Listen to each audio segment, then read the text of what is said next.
اگر تم کسی بھی خفیہ یا حرام تعلقات میں الجھی ہوئی ہو تو باز آ جاؤ، اسی میں تمہاری بہتری ہے۔ تم سمجھدار ہو، اپنا اچھا برا خوب سمجھتی ہو، پھر کیوں باز نہیں آتی؟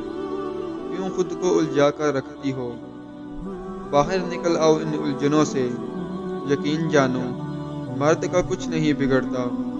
وہ اپنی زندگیوں میں ایسے آگے بڑھ جاتے ہیں جیسے کچھ ہوا ہی نہیں۔ وہ تمہیں کبھی جانتا ہی نہیں تھا۔ نقصان صرف بنت ہوا تمہارا ہوتا ہے۔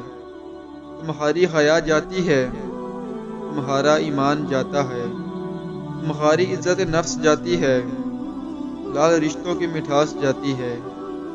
تم خود سے نظریں ملانے کے قابل نہیں رہتی۔ مرد ان سارے احساسات سے نہیں گزرتا۔ تم کیا سمجھتی ہو؟ وہ جو دن رات تم سے محبت کا دم بھرتا ہے، تمہارے بغیر مر جانے کی باتیں کرتا ہے، تو وہ واقعی مر جائے گا؟ یہ غلط فہمی ہے تمہاری۔ وہ جب آگے بڑھے گا تو وہ تمہارا نام بھی بھول جائے گا۔ وہ نہیں مرے گا پر تمہیں اندر سے مار دے گا۔ تمہاری وہ فیلنگ آف ریئیکشن تمہیں روز اندر سے مارے گی۔ آخر کیا سوچ کر تم ایسے تعلق بنا بیٹھی ہو؟ آج نہیں تو کل شادی ہو جائے گی۔ تم اس رشتے کو حلال رشتے میں بدل دو گی۔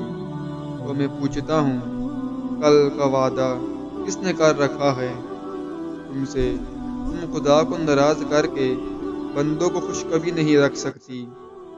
ابھی بھی وقت ہے، سنبھل جاؤ۔ اگر خود کو نہیں بچایا تو مشکل میں پڑ جاؤ گی۔ تم اندر سے خالی ہو رہ جاؤ گی، توڑ پھوڑ کا شکار ہو جاؤ گی۔ اپنے آپ کو بچا لو۔ تم چھوڑ دو ایسے اس سے پہلے کہ وہ تمہیں چھوڑ دے۔ کل رونے سے بہتر ہے آج فیصلہ کر لو۔ وہ تمہارا ہوا تو لوٹ کر تمہارے پاس ہی آئے گا۔ اللہ کی رضا پر خود کو راضی کر کے تو دیکھو، تمہیں کچھ مشکل نہیں لگے گا۔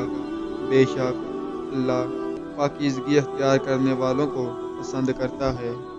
ویڈیو اچھی لگے تو ویڈیو کو لائک کیجئے، شیئر کیجئے اور چینل کو سبسکرائب کرنے کے ساتھ کمنٹس باکس میں اپنے رائے کا اظہار ضرور کیجئے تاکہ مزید اچھی ویڈیوز آپ تک پہنچ سکیں۔ بہت شکریہ۔ اللہ حافظ۔